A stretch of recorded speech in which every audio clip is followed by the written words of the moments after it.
Good evening and welcome to this evening's discussion, Embracing Diversity, White Fear, Why the Phobia Against Black and Brown People. We have a wonderful host with us tonight, Reverend Vicki Hughes, as well as panelists that will discuss this topic and dive into white fear, the phobia against Black and Brown people. Now, Vicki Hughes. Good evening, everyone. Thank you to my panelists and guest panelists for joining this evening. Thank you all for watching, those who are viewers. I would ask at this time that you please share this Facebook Live on your Facebook pages so that other people can hear what we have to say. I have several people on tonight, right now 10, and other than myself, and a few other people might be joining us. So a lot of us have really profound things to say and contribute. So again, please share this on your Facebook pages. And that also includes you panelists and guest panelists. This is our 12th dialogue this year. This is Embracing Diversity. We started on June 17th, and again, this is our 12th dialogue. We've been meeting every other Wednesday from 8:30 to 10 p.m.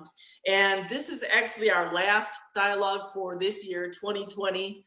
I'm trying to give my panelists and guest panelists a break for the holidays. So we will resume on, Wednesday, January 13th. So again, this is our last one. Tonight, we're exploring white fear of Black people. And of course, we know that all white people do not fear all Black people, but we just want to talk about this and explore this topic. So thank you for joining us tonight. We want to talk about this fear and what stokes it.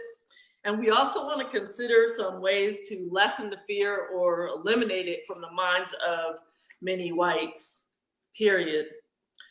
Black people have been hated by so many people for so long, for centuries, in fact. And as if, that doesn't hurt us or disturb us, we are also feared by many white people.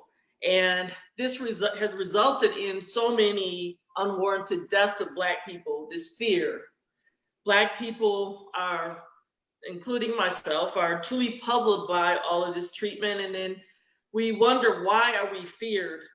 Truthfully, if you think about it, many of us, I'm talking about Black people here, I'm referring to Blacks, we are actually fearful often of whites because historically we've been beaten, lynched, burned, and executed, and our fear is justifiable, it's warranted. Again, why are Blacks feared by many whites? Let's talk. I want to start off by having a few of my Caucasian friends on here tonight kind of share their stories briefly. And I'm going to start with Tangela Cameron. If you could just share a little bit about your upbringing in your family. I know that you have shared before on here that your family really had some reservations about you attending a historically Black seminary in Salisbury, North Carolina some years ago.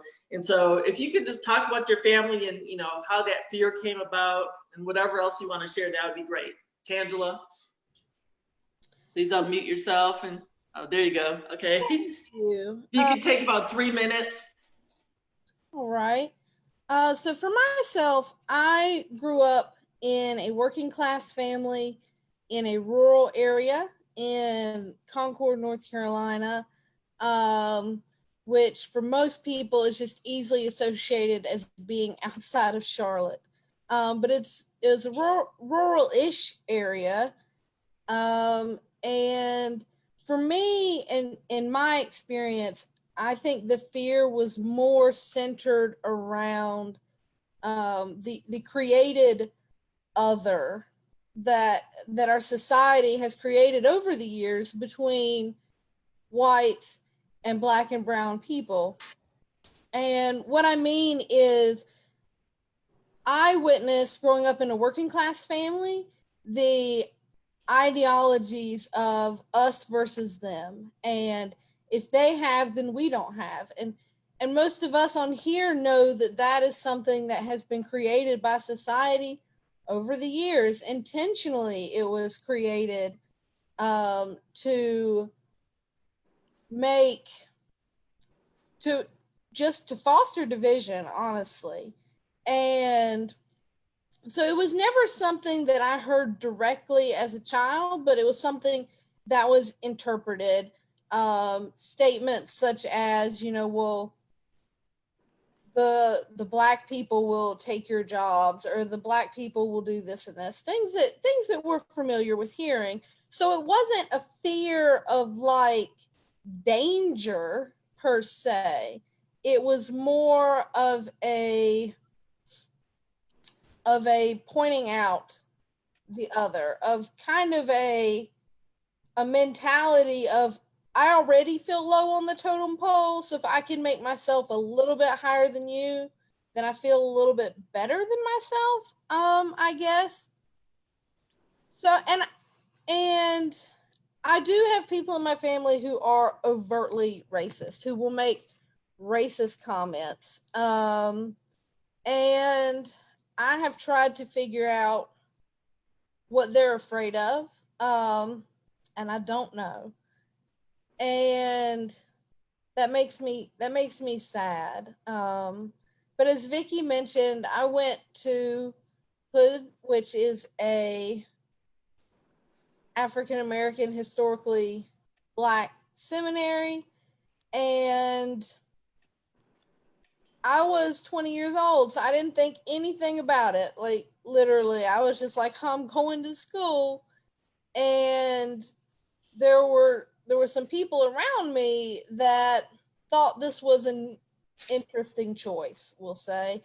And there was at least one person that sticks out in my mind, and they said, oh, well, when you go to school, you might need to take some kind of protection with you because you might be unsafe.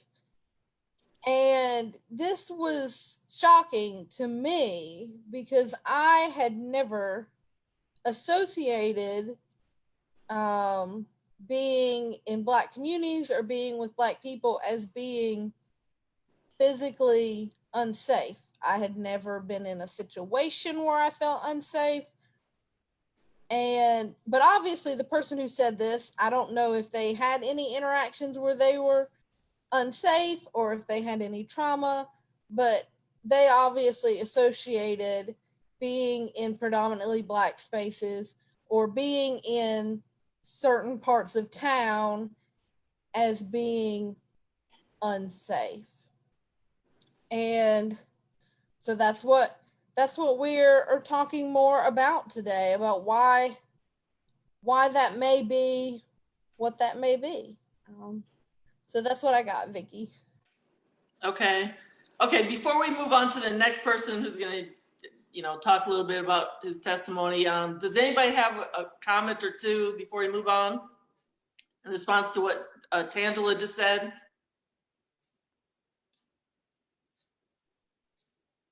Anyone? Thank you for sharing, Tangela. Okay. I didn't know if anybody wanted to say something. Okay, so we're gonna have the next person is Reverend David Cochran, and Tangela is Chaplain Cameron, actually. So she's a hospice chaplain.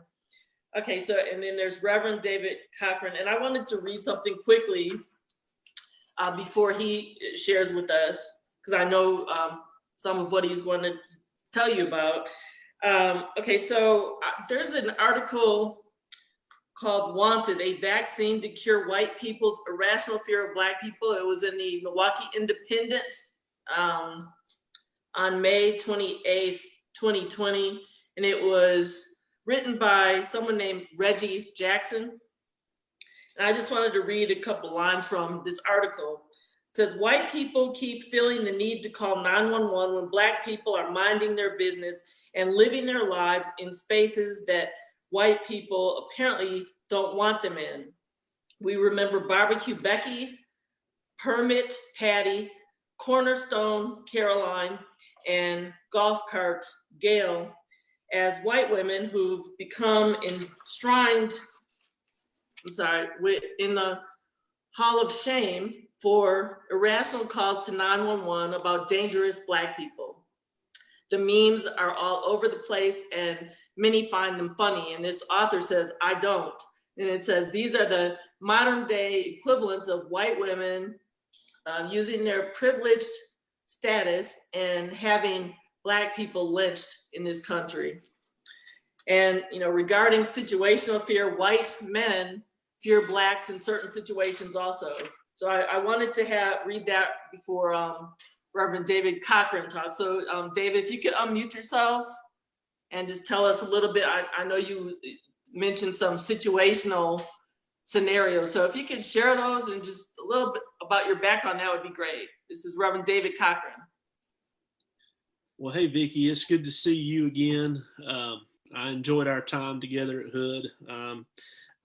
It's one of these topics that we really need to focus on, and I'm glad that you invited me tonight. Very similar to Tangela, grew up in a semi-rural area, North Carolina, outside of Charlotte.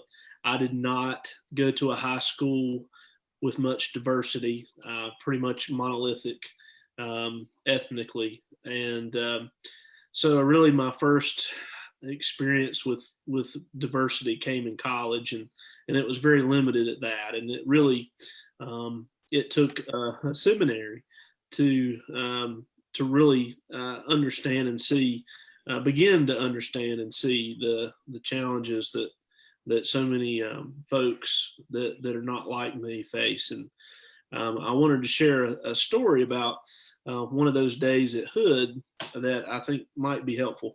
I got to make a good friend, Johnny. And I remember I came up to Johnny at lunch and I said, Johnny, I just need to talk to you about something. And I told him this story about a couple of nights before. I had took my 6-year-old son to a Charlotte Hornets basketball game uptown Charlotte. And it was dark. It was wintertime. You know how it gets dark early. And we had parked in a parking deck. And I got out of the car with my son. And I, like everybody does, you look around, you check your surroundings, and you try to be safe. And there was this African-American male that was just, being there. And for me, seeing that, I had those thoughts. Okay, is this just a normal guy who's hanging out, waiting on somebody? Or is this individual, is he up to no good? Is there a threat? Should I be concerned? There's just me and my son, and I don't know, if, there's that fear that in certain situations, I think many people have. And, I talked to Johnny. I said, Johnny, I was afraid of that guy. And I said, Johnny, do you think I was afraid of that person for legitimate reasons? Or do you think that there's something underlying, there's something going on where there's a lens that I'm seeing reality through that's not really that accurate? And so, Vicki asked me to kind of share that story. And, still to this day, I don't know the answer to my question. What was that fear, legitimate fear, or was it something else? And the thing that I learned, from Johnny and from other good folks that I got to meet at Hood is, education can go a long way to helping people understand themselves and each other.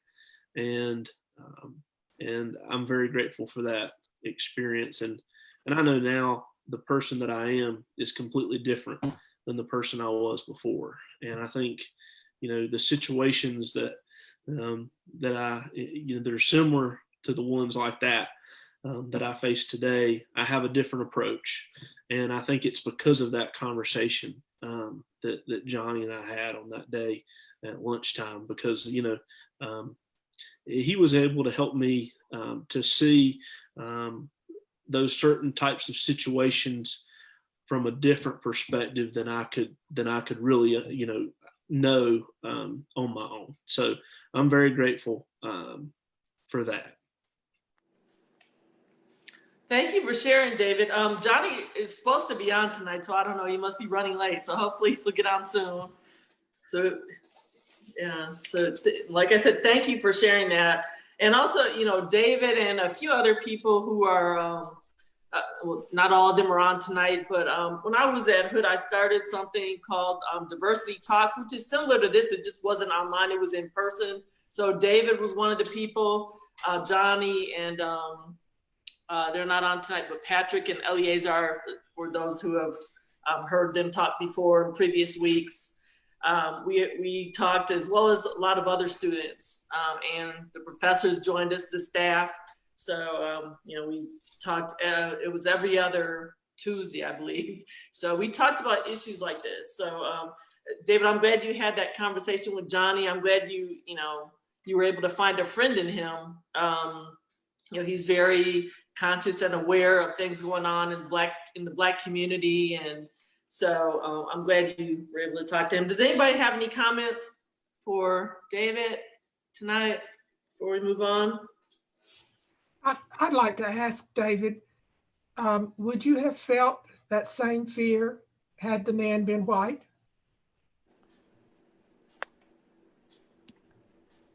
Hey, Mary, thank you for that question. That's one of the questions that Johnny posed to me.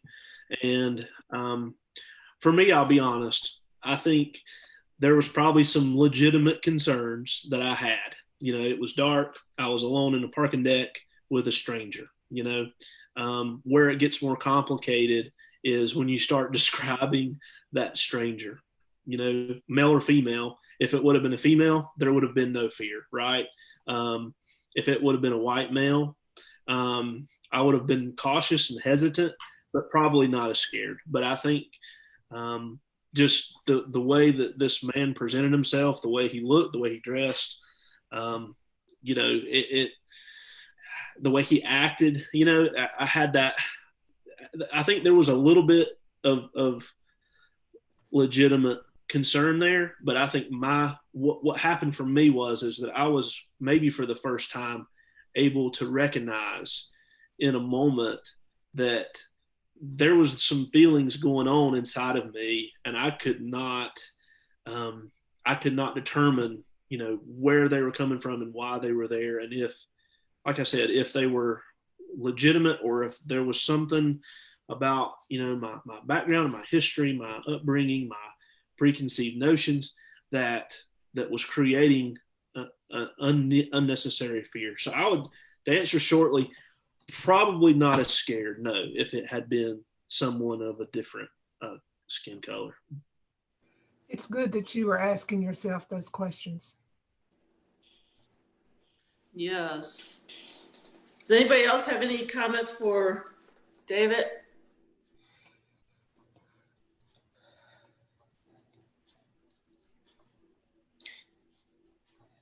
Okay, let me, I was going to read one more thing. The fear of Black men by white women, white men, and police officers is as prevalent today as it was 100 years ago. This is still from the same article by Reggie Jackson. Then he reminds us in this article about the death of George Floyd, and he goes on to say, we have seen far too many of these incidents. This irrational fear of Blacks is playing out during the pandemic in much the same way as it did pre-COVID-19. America has not changed its stripes. Many whites still harbor a great deal of racial resentment against Blacks and use their privileged place in American society to freely take the law into their own hands, or in the case of multiple white women, call for help knowing their pleas will typically be answered. As we frantically fight for a vaccine for the novel coronavirus, I wish that as much effort was put into finding a vaccine to cure whites of their fear of Black men, women, and children. This is, again, what Reggie Jackson wrote in Milwaukee Independent in his article. So forgive me for taking so long to read that. I printed it and it was in about 4 or 6 fonts, so I apologize. So, okay, so no one has any comments for David. Okay, so let's move on for now. Thank you, Tangela and David, for sharing. I wanted one other person to talk about their upbringing, and this person claims to really have no fear of Black. So I wanted her to talk. Her name is, let me make sure she hasn't dropped off. Her name is Kathy Levenhagen. Kathy Levenhagen Sewell Jensen. Let me say your full name. Okay, this is a friend of mine. We have known each other for decades. We grew up together in the same suburb in Milwaukee, Wisconsin. And so, Kathy, looks like you're unmuted. If you could just share about your background and everything, that would be great. Quickly, I just wanted to mention in the suburb where we grew up, I remember that Kathy is about 3 years older than me. And when we were growing up, there were about 8 Blacks at our middle school. And then when we got to high school, there were about 40 Blacks in a school of about 1,200 students, just to set the tone of what, the environment we grew up in. So Kathy? Yeah, it was a very Caucasian neighborhood. And I guess where we grew up, Vicki, was kind of in like the southeastern part of the city. So we were close to each other, and I'd gone to school with you, but you also went to my church. So I knew your family, and there were other families of color at our church. So I guess I always felt it was very natural to have people of color around, even though I know that it wasn't the most easy community. As I look back, is probably not an easy community to be in. Because I think there was a lot of fear. I never felt fear. I guess I always felt like people were just people, and people were kind. Like Mrs. Hughes, I just love Mrs. Hughes, and she's always so kind. And like one of my Sunday school teachers was Mrs. Jefferson, and she and her sister, Mrs. White. They're all just very kind, wonderful, loving people. And I guess I never felt a fear at all. And I think about, in high school, I had, some friends who were of color, and I guess I just never had a bad experience. When I went to college, I do remember they needed somebody to help with some international students who really are not good at taking multiple choice tests. So they wanted somebody to volunteer to work with them to take multiple choice tests. So I said I would, be happy to do that. And I guess what I never will forget is I was at Stout. So it's a very Caucasian school, northern Wisconsin, not far from the Twin Cities. So you'd think it'd be a little bit more open-minded, but it's not.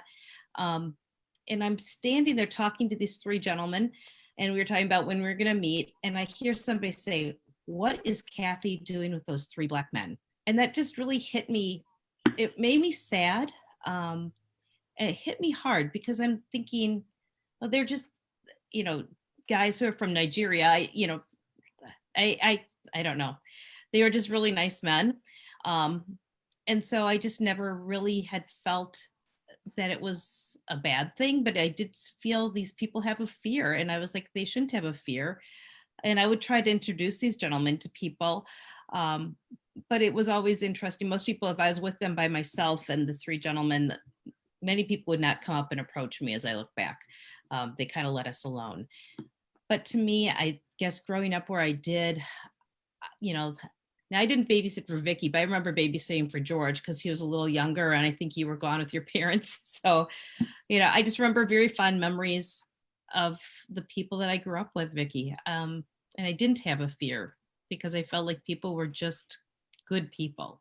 And probably it's because you got to know them and interact with them. Mrs. Hughes was a teacher at our school, so I would see her in the halls, and she was just always kind. And so I never felt, I guess I never was afraid. I don't know, that's not a really great story, probably. That's kind of how I grew up. And I think too, it was my parents. My mom taught special ed in the 60s, which was very new at that time, and she would take me with her to her class and help a couple times a year. And so it was also just the exposure to people who were maybe different than me that was helpful to me to have, to be open-minded, I guess, or I don't even know if it's open-minded, but not to worry about the people that I met. Oh, wow. Thank you for sharing, Kathy. Let's see, is my mother unmuted? Okay. This is my mother, everyone, Evelyn Hughes. We call her Mother Evelyn on here. Because Kathy just talked to Mother Evelyn, do you have any comments based on what Kathy just said? Yes. First, thank you, Kathy. Your family. Can everybody hear me? Yes. Okay. Kathy and her family were typical of the people we knew in our area, in our neighborhood, at school, at church. My background is very different from a lot of people who grew up even in the South. I grew up in Middle Tennessee, near the Alabama line in Giles County, which is just south of Nashville. You go straight south and you get to Giles County. Pulaski is the county seat. Now, the thing that was so different for me is that my grandparents and my grandfather's brother and family had farms right next to each other. So we lived between those two farms. So my contact with anyone other than family members ended up being very limited. So what I think is isolation makes a difference in terms of how you interact with people later in life. When I left that area, I went to college in Nashville, Tennessee, at Tennessee State University, which is an all-Black college. I never had any teachers who were of another race. So my interaction, even in Nashville, was limited. When we moved to Wisconsin, then my first interactions took place at the school where I started teaching there. And it was an interesting setup there in Wisconsin. Let me back up a second. Everything was segregated when I grew up. I'm 81 years old, so I grew up during segregation time. So in Giles County, there was no integration going on. In Nashville, Tennessee, there was no integration going on. When I went to Milwaukee, it was the same way, except it was different in that the principal and secretaries, the majority of the faculty members were white. So that was very different for me, but I didn't have any negative feelings toward the white administrators, principal, vice principal, teachers, and so forth. All of the children were Black, so it was called de facto segregation because the housing was what created the different segregated schools. And this was true in probably most northern cities. It's still segregation because there were no white children in that school. But I got along with the white teachers. I didn't have any negative feelings toward them. I don't know what they had toward me, but I didn't think of myself as being different or whatever. I just thought of myself as being a teacher. And then later, when I started teaching in the suburb where we had a house built and moved to, I was the only Black teacher on the staff where I taught. So I still didn't have any real negative feelings toward white people. And I didn't wonder about what they thought about me, one way or the other. And I guess that's because I didn't have any contact with other people when I grew up and when I went to college and so forth. So I didn't have any reason to have negative feelings toward white people.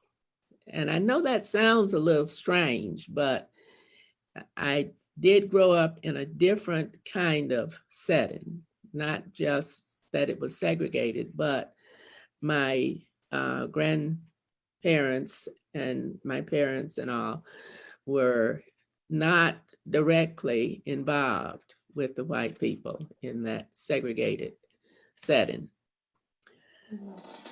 Okay, thank you for sharing, Mother Evelyn. I mean, I learned some things about you tonight. You know, it's interesting. I know that you were, you know, born and raised in Pulaski, Tennessee, and from what I've learned as an adult, I believe that's where the KKK originated. So to say you didn't really, you weren't around a lot of. Yeah, but I wasn't reared in Pulaski, Tennessee. Pulaski, Tennessee is the county seat of Giles County. Okay. I was out in the country. Remember the two farms. So. Okay. Okay. Thanks for clarifying that. Okay. I want to have before we open it up to everybody, I wanted to have Dr. Melissa Sexton talk for a while and just, you know, just share your thoughts on what you've heard thus far. You've heard some, you know, I guess 4 different people talk about their upbringings and everything. And, you know, I know that you have done extensive work with racial reconciliation and some other related areas. So if you want to share some thoughts, that would be wonderful. Yeah, first of all, I'm just really enjoying being in this group of people. It's a beautiful thing you're doing, Reverend Vicki, and it's so nice that your mother is on here too. I think the 2 white people who gave their testimonies there, you know, I don't know if you're feeling like me, but I think we probably have like walked through our lifetimes wondering, is it fear? Is it guilt? Is it shame? What is it? So it's kind of new for me to actually to even think about fear. And like your friend that you grew up with, Reverend Vicki, I'm someone that has never felt that fear. So it's kind of hard for me to identify with that personal feeling. And, you know, I think that there is something amiss and it saddens me deeply. And we've got a lot of work to do, especially after having gone through the last 4 years when so much fear has been amped up. For what reasons or to what purpose, I'm not really sure. But you know, the deep historical wounds that are really, there's no place in this country you can't go where those wounds don't exist and have gotten covered up, that somehow seep into the current moment we're in. You know, how to uncover that, how to have conversations like this, which is such an amazing thing you've been doing for a long time, I'm learning. You know, it's really cool. I mean, this is the only way we're going to break through that. And I think part of it is just that awkward feeling of like trying to put your finger on what it is. You know, one of the things I've thought about recently, and then I'll be quiet after this comment, is, you know, we talk a lot about trying to dismantle white supremacy, racism, and I'm so about that work myself. But I've also thought, because I was driving across the country recently, listening to Scene on Radio season 2, which it's about whiteness. Everybody should actually listen to that right now. It's very relevant. You know, I've thought that it's had more to do with insecurity, white insecurity. I know white fragility is the word, and that's real. I think it has a lot to do with insecurity, but I'm not really sure where the insecurity is coming from. I think it's also about if there's fear, I think it's also about jealousy too, but I don't even know how to talk about that right now. But situational fear, it's interesting to think about that story in the parking lot. There's probably some situational fear with Tangela about her family and what it means for her to be with Black people, and the associations there, or what you're going to learn. I also got to do a HBCU thing for a minute, and I guess we can think about fear too as reverence. And so I don't know how much of that kind of reverential fear often is at play too, that also feeds a divide. But anyway, this is a very good conversation. I'm looking forward to hearing everybody else in here. Mhm. Thank you, Dr. Sexton. Let's see, does anybody have any comments at this time? We're gonna keep talking about this fear, and after a few more people comment, I want to switch to and just talk about the Black side of this, like how we feel about this fear that whites have. But does anybody have any comments right now? Well, I want to add one of my stories, if I may. Oh, sure, go ahead, Attorney Dupree. This is Attorney David Dupree. He lives in Knoxville, Tennessee. Yeah, I'm in Knoxville, and this happened probably about 12 years ago, somewhere around 2008, 2009, somewhere in there. I attend a Tuesday Bible study, which is a wonderful fellowship because it's a mixture of all races, pretty much. But of course, it's mostly Black and white. And it's just men, and we just study the Proverbs. We go through chapter by chapter every week, and led by a radio show host here, Halloran Hill. We go through every week, and then when we get to the end of Proverbs, we start over again, and we just keep going through. Well, it just so happened I've been a part of the group about a couple of years, and it meets on Tuesday at lunchtime, 12 to 1. So this particular day, it's on a different side of town than I'm normally on. And so I this particular day, I said, let me run into this grocery store over here, because I see they have a sale. Maybe they have some fruit. I could pick up some fruit. So I happened to, of course, pretty much be dressed like I am now. And so I walked over there, and as I was walking, I parked, I walked over there, and as I was walking up the walkway, this older white lady saw me, and she clutched her purse real tight and moved over to the right against the wall of the building as far as she could, and just kind of turned to the side as I was walking by. And that's not the only time that something like that has happened, but this particular one, I guess, really just hit me because, here I had just come from this great fellowship with, multiracial type thing with these brethren, and we just had a great time. And here I am dressed, like I am, and I had some white hair then too. So, I wasn't the youngest hip hop looking type person around. But yet, even in that, here I am on the other side of town that I'm not usually on. And of course, at this particular time, this is the middle of the day, and there's no one that looks like me within probably about 1,000 feet at that close, if that much. I know I saw no one, except the guys who had just left the fellowship. But, getting over to the store, nobody looked like me, even in the employees. And so, it just struck me that here we are, 2008, 2009, whatever the year, and this lady is worried about this guy in a suit. Obviously, if not a professional, given at least the appearance. And she clutched her purse so tightly and turned to the side and squinched up against that wall. And it's still so vivid in my mind because I guess I was, somewhat hurt, so to speak. at the same time, I was also glad because I can say this, she saw me. And I can say there are too many times that I can recount where I haven't been seen, where I'm walking down the street and it's automatically because they don't see me. So automatically I'm the one that has to step over or step around because I don't have the right to walk on the sidewalk. They do. And so since I'm not seen anyway, I'm the one that has to step over or move to the side or, because it's not my sidewalk. And so, you get this dichotomy going on, and it's that kind of stuff that keeps this unrest in me mentally, and keeps me wondering, what did I do wrong?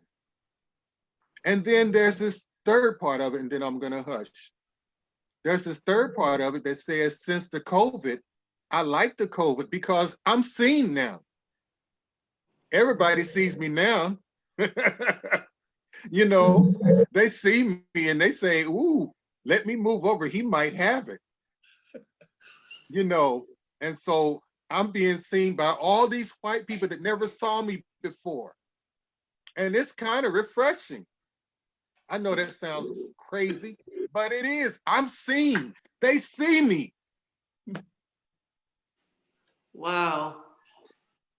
That's powerful, Attorney Dupree. And for everybody's knowledge, Attorney David Dupree lives here in Knoxville. He has his own law practice, and he's also an ordained minister. And as you see tonight, he was still working when this live started, so he has on a business suit. And the situation he was talking about would have been one where he was dressed like that. He's a professional person. He has a law degree, which is a doctorate degree. And, this lady, whoever this lady was, felt threatened by his appearance, his presence. That's amazing to me. Does anybody have a comment for him or about that situation? May I? I do, Vicky. How you doing? Hi, this is Reverend Johnny Sellers. He's finally joined us. Reverend David Cochran told a story about one of y'all's conversations, so you missed it, but it's okay. Yeah. Thank you for joining. Yeah, David and I have had a lot of conversations. He's felt comfortable to come to me at Hood to ask questions and just to learn, just to be involved and learn more. But to attorney's point of view, I've tested that theory out, bro. And while I was in college, a couple of friends and I doing a social project when I was in my undergrad studies. And I can remember, I think we was in Columbia, South Carolina, and I tested that same theory out of who would clutch purses. Will it be the African-American women or white women? Let's just keep it real. And, I think we might have at least messed with about 100 women. And it was, we tried to split it up, but the majority of the white women often clutched their purses. And we were college students in suits. That's the funny part, in suits, because we tested out in suits. And I was like, this is funny how, we often are seen as, a threatening, even in, you talking about a man with a JD, education, a minister, and somebody fearing him just because of the skin color. And that's probably been embedded over time by whether it's been a parent, whether it's been around family members, it's been embedded in the mind frame. So it's more of for me, it's more of a mind thing that's been embedded in the mind of people. And since it's embedded in the mind, it's embedded in the heart now. So the heart won't let go. So I just want to make that point of view. Thank you, Reverend Sellers, Reverend Johnny Sellers. Okay. May I comment? Am I muted? Am I okay? Can I comment? We can hear you. Okay, great. Thank you. I was just thinking about the two testimonies about the purse clutching and all. I'm thinking about the nightly news or the morning news or whatever. You do see the Black man covering the screen, having committed a crime they're reporting on. So it's out there that you're supposed to fear this Black man because he has committed a crime or is about to commit one, because that's been fed to everyone who watches the news, most times, the local news especially. So the other thing that I'd like to mention is isolation. Many of us isolate ourselves, or others isolate themselves. So you're not coming in contact with people of other races or other cultures and so forth. I think if we get to know each other, that can be helpful. And our past experiences are such that different places, different reasons and so forth promotes isolation. Those are my comments.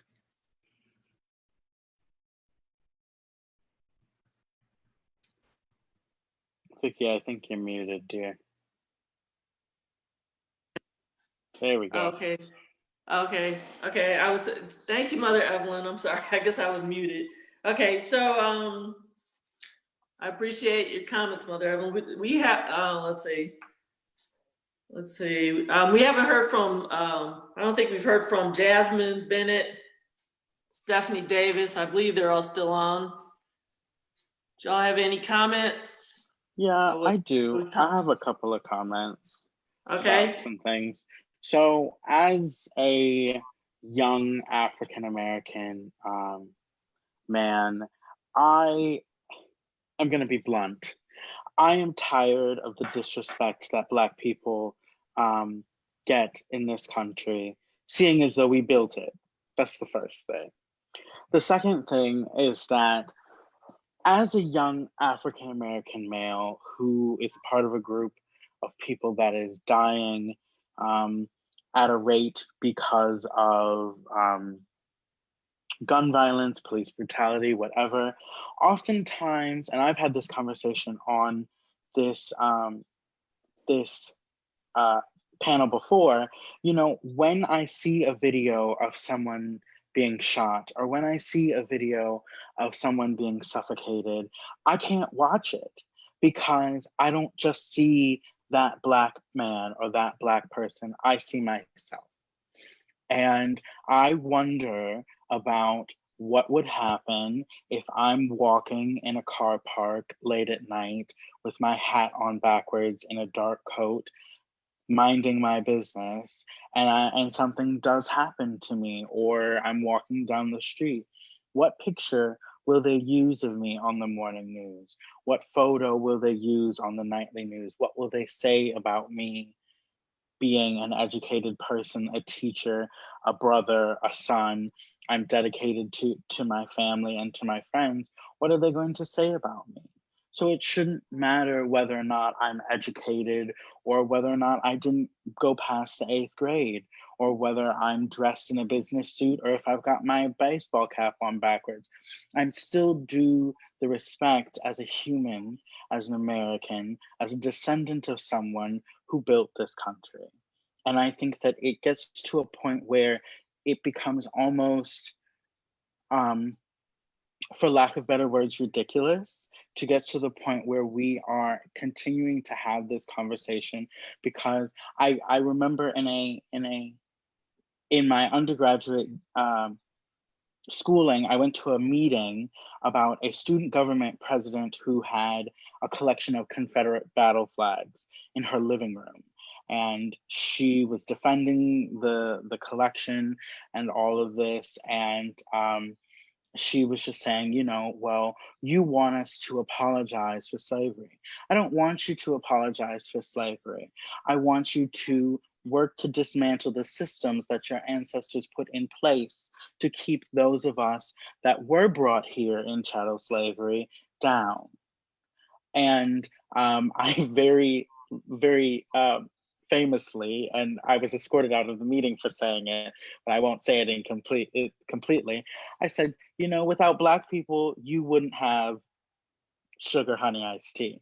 And it's the truth. The infrastructure in this country would not be where it is.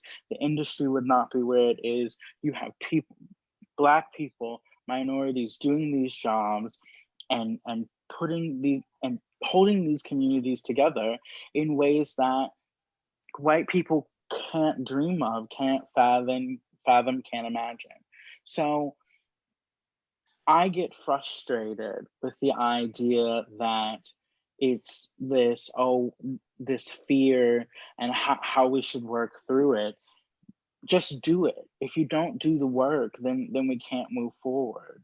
Just instead of this contemplation of, is it, which I see that there's a legitimacy to, instead of this contemplation of, oh, well, is it this or is it that? Sure, it's good to identify it, but once we identify it, we have to work through it. And I just don't see that happening. It's like the Black Lives Matter movement. 60% of white Americans were in favor of the Black Lives Matter movement in June. Why? Because it was in your face. Because all you could see were the protests. You saw people out there. People disagreed or agreed with looting, and we can argue about that later. But now it's down to like 45%, 45%. And why is that? Because it's not in your face. Does that mean that it's not as prevalent? Or does it mean that it doesn't matter as much? So as a young person, it gets kind of tedious to me that we have these conversations, we say what we need, we put it on the table, and then it's left there to languish. And I don't feel that inspires discomfort, and that inspires fear in me. And nobody's checking about the fear that I have. So it's a point of contention. It's a huge point of contention.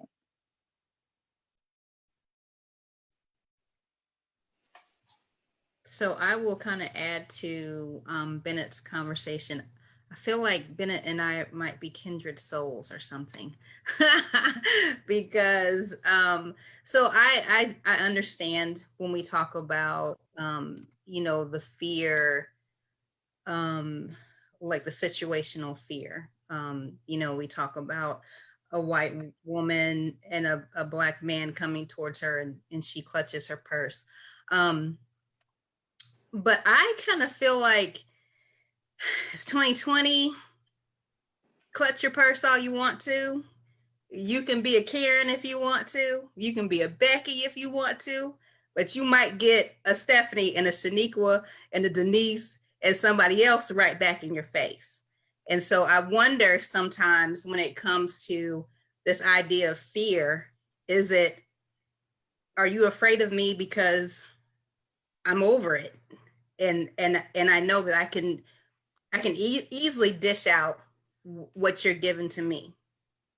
I might choose not to, but you catch me on the wrong day, you might get back what you're giving to me. So sometimes I wonder if that fear is I am legitimately afraid of the retaliation. You used to be able to come at me any old kind of way. But I feel like people of color we're not putting up with that anymore. I've seen videos on YouTube, where someone's gotten in another person's face. The one that I'm thinking about, the lady was in the convenience store, just all in, this young Black lady's face, and she got punched. Not saying that that's right, but at the same time, we are over it. So, there might be a legitimate reason to be afraid. because we now realize, people of color realize we have a voice. There's power in our voices, especially as a collective. So yeah, maybe there is a reason to be afraid now. Most definitely. Stephanie, I think I saw the video you're referring to. That was a Native American lady in a convenience store with a Caucasian lady, and the Caucasian lady was looking at the young lady saying, you know, go back to your own country, get out of here, go back to your country. The Native American lady, before she slapped her, punched her or something, you know, in response to the lady pushing her, you know, Right. she said, you know, I was in this country before you. This was a Isn't Native that the American lady. It craziest happened in thing? Arizona. Yeah. Isn't that just the craziest thing? And to that point, and to Stephanie's point, I grew up in the same suburb that Vicky grew up in, and that Mrs. Hughes taught in. You know, I went to private school, in a school where I remember being excited that there was going to be another Black student in the school. So I didn't really grow up necessarily with a fear of white people, but I do remember having a sleepover, which I've never ever did. I went to a friend's house, and I remember overhearing the father of my friend saying to my father, we were nervous about Bennett staying over here, but once he was here, we realized that you were the right kind of Black people. And I thought, wait a minute, you're one generation removed from poverty. I'm 7 generations removed from slavery, and each one of my ancestors has been to college. What do you mean the right kind of Black people? Right. You know? Wow. It shouldn't matter if I lived on 12th and Center as opposed to if I lived out in Mequon. I'm a human. I am a Black human with a rich history, with a rich culture, with lots to offer any community that I am a part of. It shouldn't matter. Yes.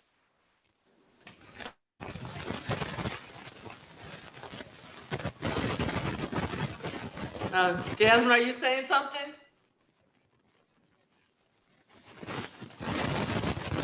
Jackie.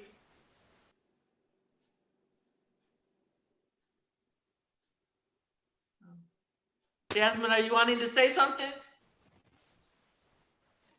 Okay, we can't hear anything you're saying. Okay, we can come back to you.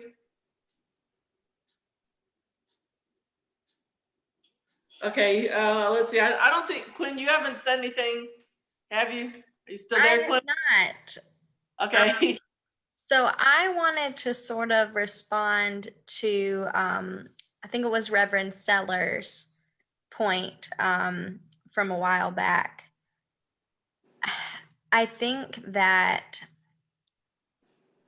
the origin of this white fear, it starts at such a young age. Like from the time, I guess I can say we are small children, whether it is in subtle or explicit ways, our families are teaching us those biases, those fears. And for me, and I feel like probably most of the white people on this panel, because we're involved in, this diversity talk, we probably were not raised by those who, are racist overtly.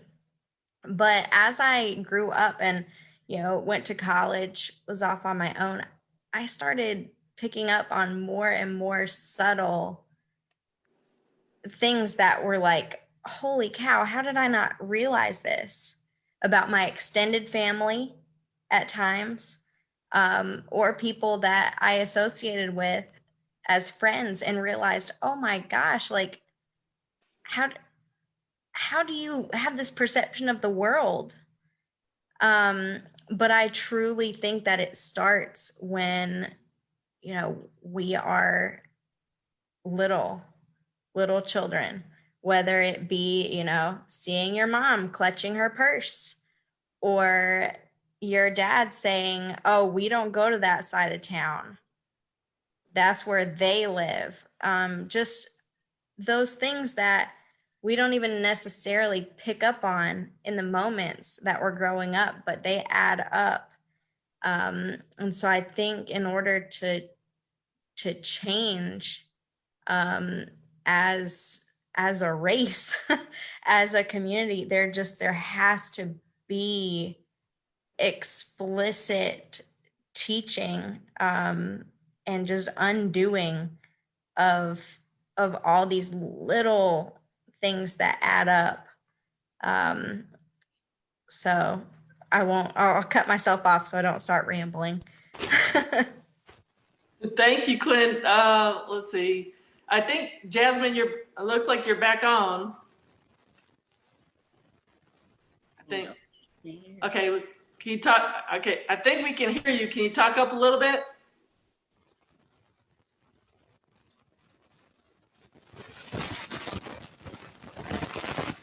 No, it's still staticky, Jasmine.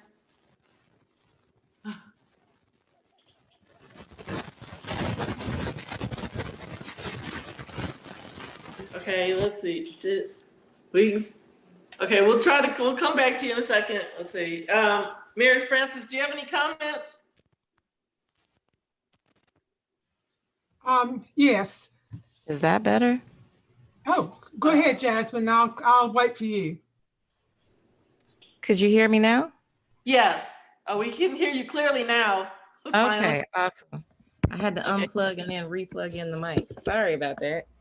So, I wanted to answer to a few things. It was basically differences that I'm noticing, basically from people who've been talking all the way from the guy in the parking lot to different experiences that people have had.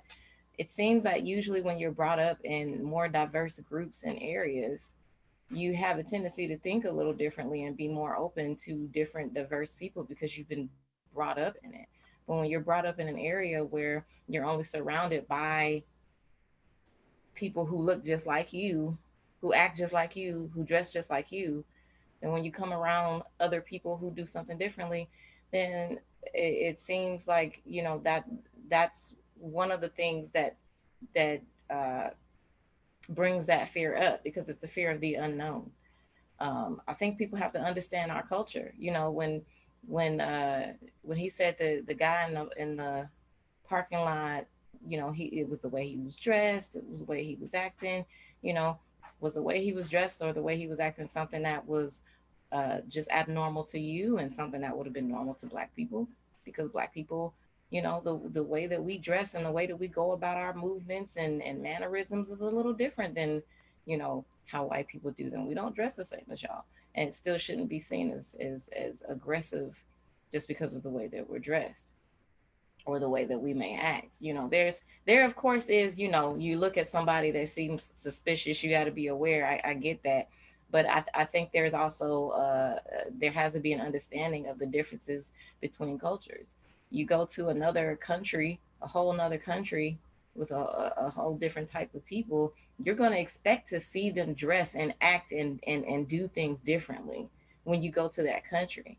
But America is such a huge melting pot of different cultures. It should be expected to see the same thing here when you meet people of other races and communities.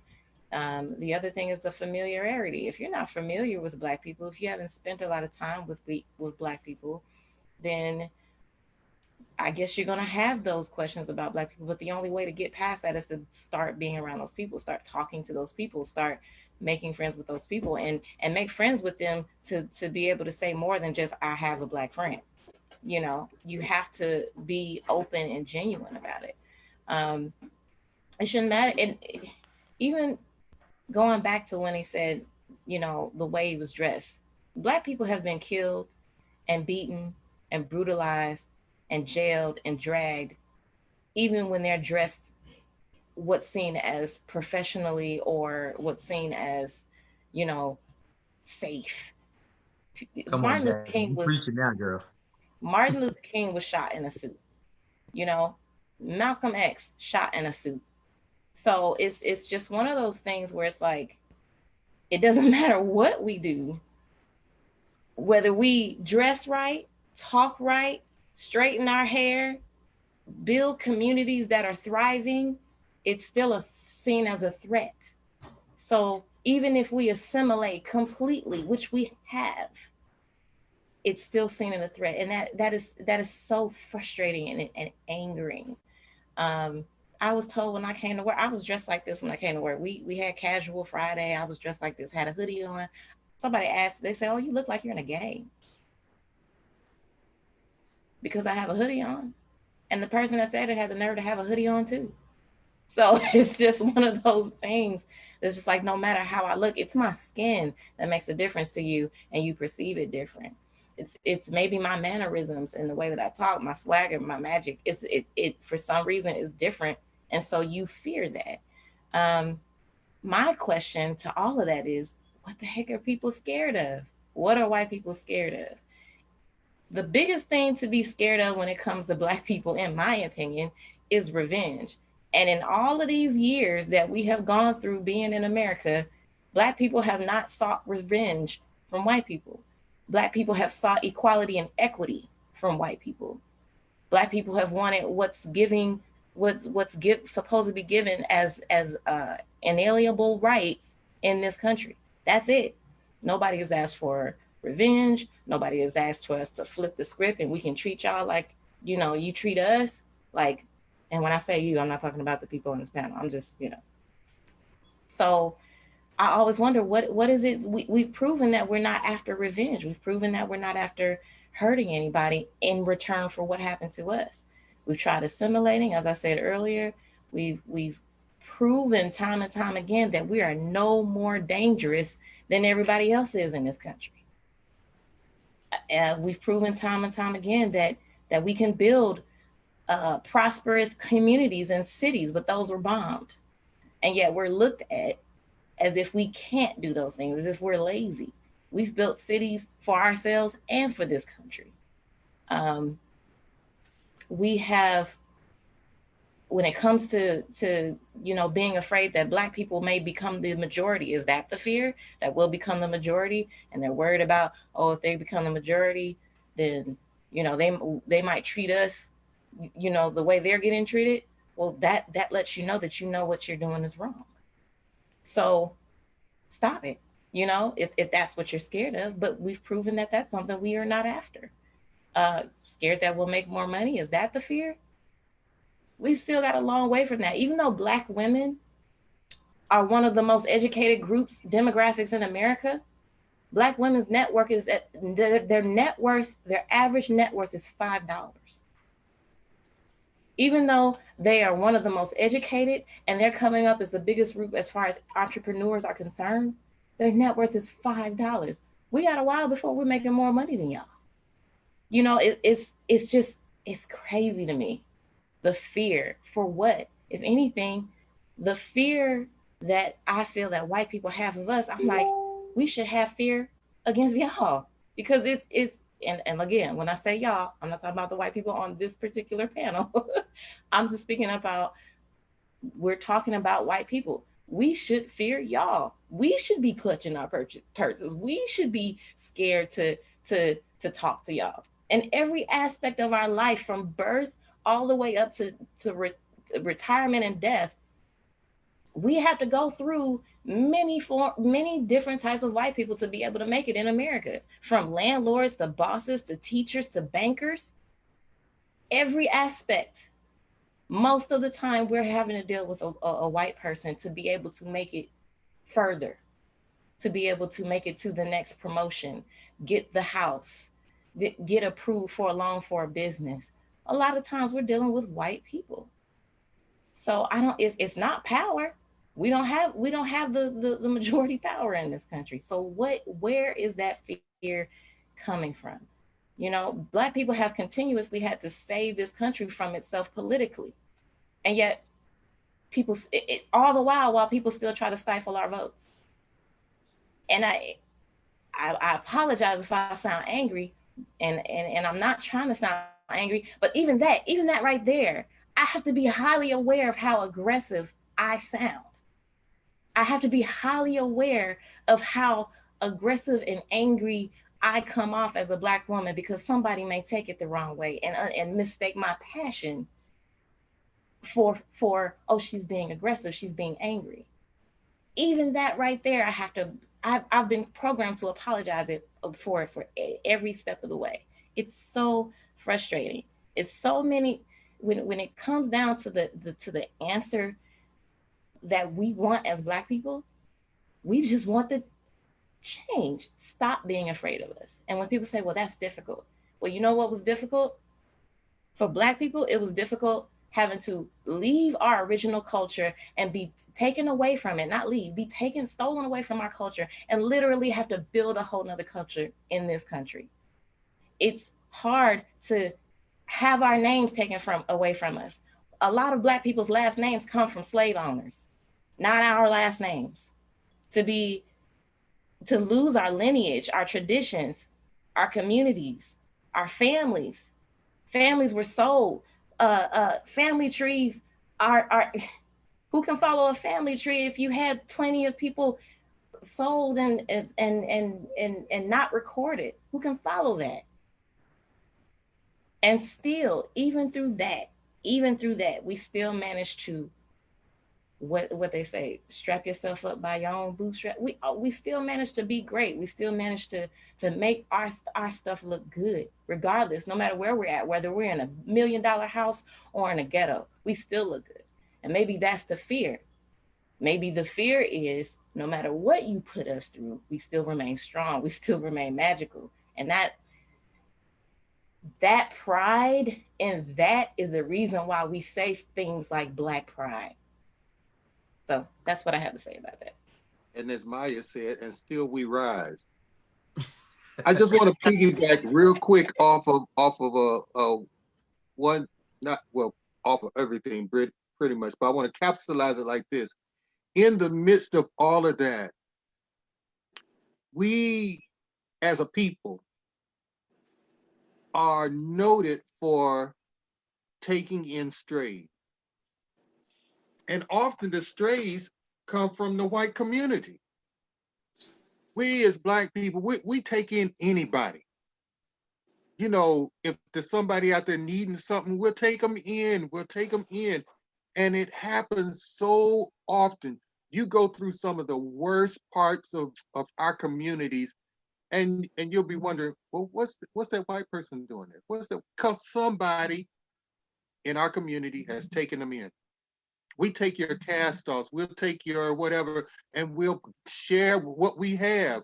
We'll share our food, we'll share living quarters, we'll help them with whatever they need, give them rides and all kinds of things, take care of their kids. Because that's what we do. Which, you know, sometimes we wonder, it's like, why won't we turn our backs? Because that's not in our DNA to do that. We were made to help, and that's what we do, in spite of every reason not to. Yes. Let me let Mary Frances Edens talk. She was going to talk a while ago. You're muted. She's a retired principal of a school in Salisbury, North Carolina. So I want to give her a chance to talk. I appreciate being here, and I've been very moved by your testimonies. Very proud of my former student, Quinn, too. I think, as Mother Evelyn said, we fear what we don't know. And as others have said, we have this fear that has been taught to us, maybe unaware of, but still taught to us. And I'd like to recommend a book if you have not read Wilmington's Lie. It's the story of the murder of 60 Black people in the town of Wilmington, North Carolina in 1898. And I grew up near there and really never heard anything about it. It was a story that was hidden and has just come out. But the way it connects with tonight's discussion is that there was a thriving Black community in Wilmington, and there was a Black newspaper, and one of the he was the editor of the Black newspaper was very outspoken, very active in the community, and a white person made a comment about Black men want to rape white women. And this Black editor of the paper replied, "What are you talking about? Our women are the ones that are raped and have been for centuries." And that started the hatred towards this Black community. And it was fired and became greater due to the local newspaper, the Raleigh News and Observers, which is still published. It published all these false stories about how Black people should be afraid. We should be afraid of them. They do horrible things, awful things that were put in the newspaper, which led to the riot, which led to the murder, which is a horrible story. But it all does tie into tonight's discussion. And I think fear comes from not knowing better. I know here in Salisbury, we have a wonderful symphony orchestra, and it was founded more than 50 years ago by a joint partnership between Livingstone College and Catawba College. And because of that, the concerts are in both venues. And when the concerts are at Livingstone College, a lot of people my age, and Mother Evelyn and I are about the same generation, they would say, I can't go there. I'm scared to go over to Livingstone College. And that just amazed me. But it's true. That's what they said. And they probably are still many people here in Salisbury that are afraid to go to Livingstone College at night because that, they've heard horrible stories. But again, I thank you for inviting me, and I thank you for sharing from your heart. I have been very moved by your comments. Okay. Let's see, I'm not muted. Okay. Thank you, Mary Frances. And just so everybody knows, it's not in existence anymore, but when I was in seminary, I met Mary Frances at a community event that occurred every month, I believe. It was called Peace Circle, and she and I and several other people from the community talked the same thing we're doing now. We talked about different topics and just shared our opinions and experiences. And, these kinds of conversations are so rich and, just enlightening for everybody. So, I really encourage those watching and just those on this panel. We need to keep these conversations going. We may go a little over this evening. We have about 6 minutes left, so we may go a little over. I wanted a few people, if you all would. I believe everybody has had a chance to talk at least once or twice. If we could just, briefly kind of just talk about some more solutions, action items that people can do to try to, lessen this fear or, try to eliminate it. Does anybody have any suggestions? I mean, it's open to anyone at this point. And Vicky, I'd like to start off if you don't mind. I can remember, if David's still on here, I can remember David asking me that when I was in seminary, and I said, "David, what do you all do during Black History Month at your church?" He's like, "I don't really know, man. I don't think nothing." I said, "Well, there it is." I said, "Well, you all don't have to do nothing at Black History Month because you all don't feel like you need to know any Black history, but 365 days out of the year, we have to learn white history all the time, So I said, why don't you go to your person in your church and say, hey, can you incorporate some Black History Month stuff? But what I do believe is until white men and white women who are powerful, ready to lose everything, things might not change. Because you got to be willing to lose something. You got to be willing to lose favor with the white community, with your white brothers and sisters. When you ready to lose that type of flavor, me and David had a talk one time, and I said, well, if you know a county councilman that's racist, and he's just pure racist, why would you? No, bring him out. No, he don't need to be on our county council, city council, or anything that leads people or that has anything to do with people having services, education, anything, because only thing that's going to do is perpetuate dog whistles and racism, and it's going to just, you know, he's going to be the one to push those types of policies where, and I'm going to say it, he'll push a Trump policy where it doesn't favor the community. It's discriminatory. It discriminates from everything. So you have to be willing to lose everything, even your church if need be. Wow. Your job, your church. That's powerful, Reverend Johnny Sellers. Reverend David Cochran, I see you are on. Do you want to respond to? You're muted. Yeah, hey Johnny, it's good to see you again. You know, what Johnny is saying is true and real. I know I'm a direct beneficiary of relationships, intentional, sought after relationships, and I realized there was a lot of things that I didn't know, I didn't understand, I just never thought about before. And I think for a lot of folks, that's just where they are. We're affected greatly by the system and the systems that are in place. And, you know, kind of like Mary Frances was sharing earlier, you know, you only hear one side or one perspective for a good part of your life, and you just assume that what you've been told is pretty good and accurate, good information, people you know, people you love, people you trust. And until there is, at least in my life, until there's a good friend that you can just be open and honest with and say, hey, Johnny, listen, man, this is what I'm seeing. This is how I'm interpreting it. Help me figure this out. Help me see it another way. Help me see the other side. And until we have meaningful relationships that are, I think that cross over the racial boundaries that we've set up, I think it's hard for us to move forward. And yeah, you're right.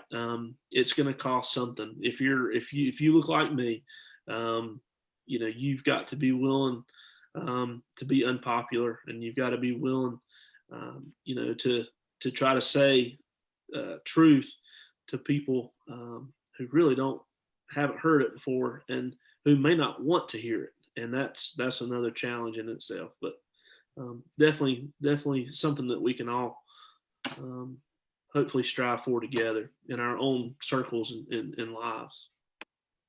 I would just like to quickly say that I really appreciate what Jasmine had to say today about equity and equality, and that I think people who are part of what white people need to get real about is this whole thing that David just mentioned, and then also I think Johnny is his name also said that we got to get to where we have to give something up, whether that's favor and pulling away from the danger of the groupthink, because the groupthink is never really good. But also back to Jasmine, people who we have the economic generations of economic advantage, and so people who are on the higher levels of income, they're not going to fear equity; they're going to fear equality. People who are on the lower to middle economic advantage or insecurities about job and whatnot and prestige, they're going to fear equity. So I think having those kinds of real conversations about the differences between equity and equality and positionality, and being real and honest and taking some risks and being vulnerable, and really getting us all together in a beloved community kind of way is what we need to be about. Yes, and just so everybody knows, Dr. Sexton actually has formed some of the beloved community groups, and it's based off of you know, something that it has some principles from Martin Luther King Jr. So she has started those, but she's done work for years on just racial reconciliation and things like that. So again, she just started these groups that she just referenced. Could we hear from Kathy and Tangela, whoever wants to go first? Y'all haven't talked as much, so I'm trying to give everybody equal chances, equal opportunities to speak. So, do either one of y'all have any comments? I guess for me, Vicki, I'm an educator, and so I guess, and where I'm at right now is I mainly have young men, and we lack a lot of minorities in the place where I'm at. So how do you suggest helping open their eyes? The conversations, what are some things that we can do to help them be more open to other people? Because they are very much with kids who are like themselves and don't really reach out and don't have the exposure to people who are different than they are. And I guess I just kind of look at, what other options or ideas are there? Because living in the Milwaukee area, we are one of the most segregated areas in the country. And, it's very sad to me, and I see it where I work. It's very segregated. So how do we help these younger people to have the conversations when they don't have the relationships? I guess that's part of it. Okay. I'm going to give who wants to answer that?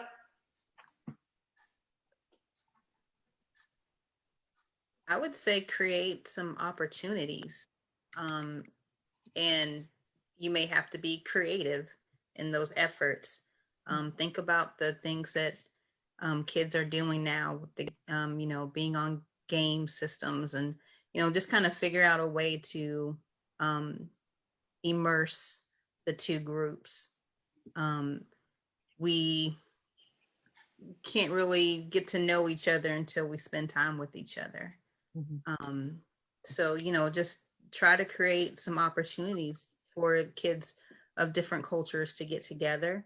Also look for maybe some like public events, Black History Month type events. Maybe there's something going on for Native Americans or Hispanic event that, has kind of that cultural theme to it, and take them, invite them to go.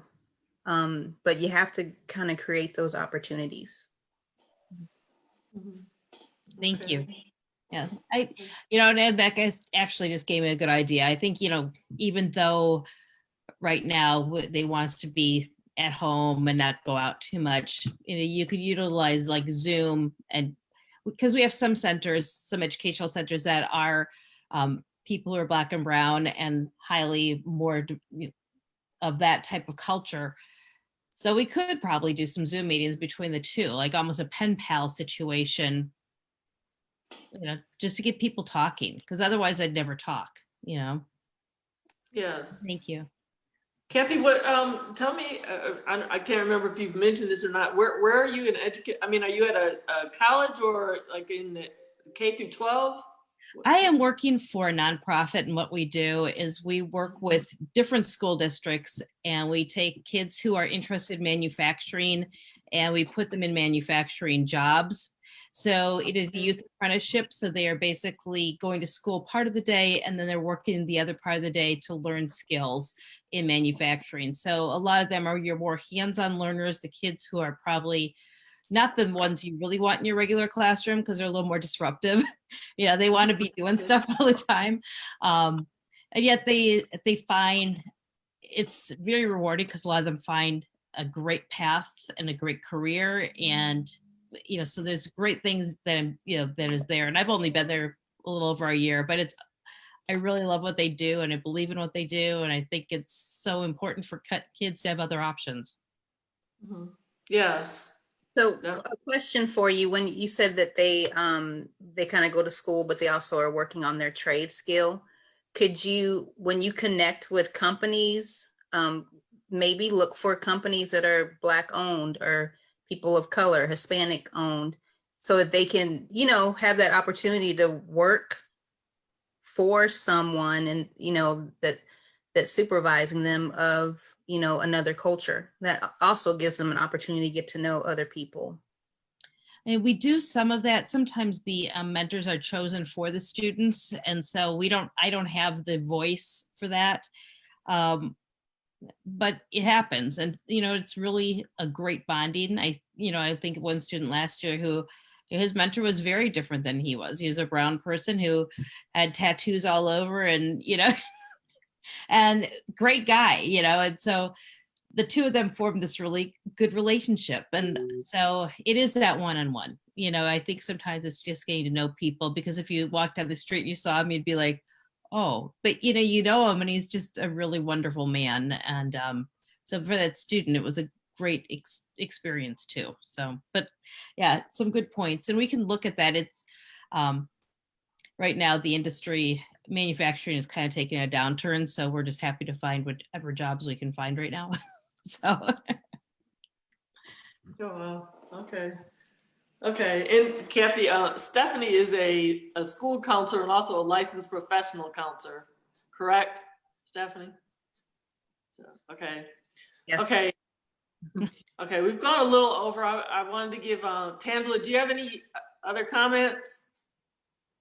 Just briefly, I really resonated with when Mother Evelyn was speaking about isolation and the impact that has on people. And some others also mentioned that in their comments. And I just reflected how I think that definitely impacts my area and my family. And it's definitely seen a lot in the rural-ish areas and people who haven't been around, haven't been anywhere, haven't seen a variety of people. But also thinking about what Jasmine and Bennett said and reflecting on, where do we go from here? We can't stop the conversation at what is the fear. We have to keep moving with it. And what I do personally is I ask questions about what I hear. There was a situation a couple months ago. I was talking to my dad on the phone and he made a statement about something. I don't remember exactly what he said, but it had something to do with hearing a sound that may have sounded like gunshots. And, I wonder what those people might be up to. It was something along those lines. And I said something like, well, why would you say that? Or what led you to put those two things together? And he was not happy.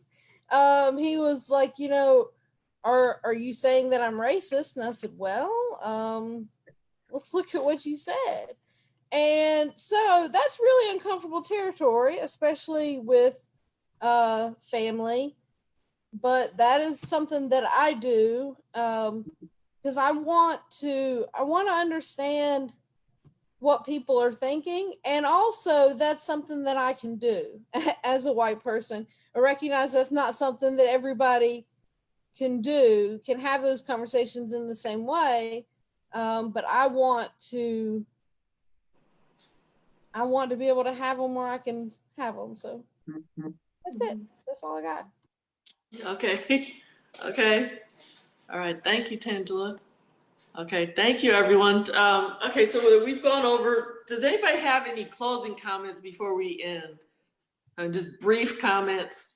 How do we want to end this? And also, if you haven't already, viewers and panelists, guest panelists, please share this video now on your Facebook pages. Just hit share at the bottom. I guess it's at the bottom. I'm on my phone, so if you're on your phone or on your computers, please hit share so that if people did not watch this video tonight, they can watch it tomorrow. But everybody has said some very profound, powerful things, and we want people to hear them. So, and also Mary Frances, you suggested a book. If you could type them in that book in the comments, the title and the author, that would be great. Also, Dr. Sexton, you mentioned something way at the beginning. It was a show or a radio show or something. If you could type that in the comments so that people can see that, viewers, whether they're listening tonight or watching tonight or tomorrow or whenever, because I'm going to keep sharing this on my page, and I hope we'll all do this. But so Okay, and again, does anybody have any brief closing comments? It's about 10:11, so let's try to end within the next few minutes, but you all can say whatever's on your mind. May I just mention that it would be wonderful if all of us could start a little group like this and be on Zoom. At this point, we can't gather in person, but it would be a beginning and it could just spread all over the country. Yes. Let's see, 5, 8. I think we have about 12 people on here, not including myself. So yes, that would be 12 other groups that would start in addition to this one. That would be an awesome effort. These conversations need to happen. I mean, it's the only way we're going to understand each other is to keep talking to each other.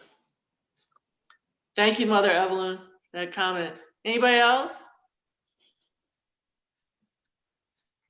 I think one thing that that I did want to kind of mention when we talk about that fear is sometimes people have fear because of a past experience. Yeah.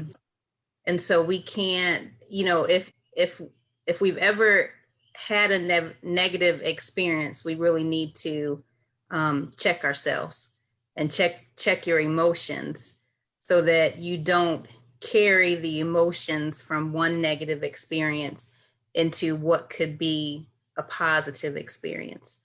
You don't want to, you know, assume that because this negative thing happened to me, that every time someone gets too close to me, they're out to get me, because, you know, that person could become, you know, a friend. But if you don't give them a chance, you'll never know. Yes, I wish more people would talk about their negative experiences, the ones you're talking about, Stephanie. Unfortunately, some of the experiences are so traumatic for people, they just can't even bring themselves to talk about it. You know, that's the problem. It is problematic that, you know, so. Anybody else? Well, one of the things that we did not talk about this evening was this whole notion of manifest destiny and the whole divine right of kings concept that comes a lot out of this European culture that has spilled over into white society. And I think a lot of the fear comes up out of that. And so, you know,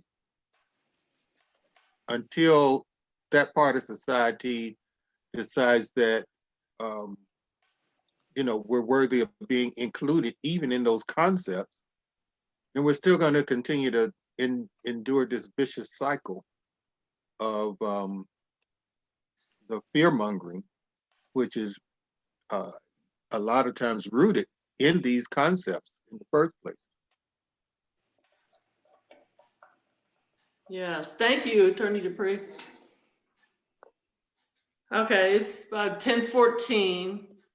So unless if no one else has anything to say, I just want to thank everybody for watching, and thank you to all guests, panelists, and panelists.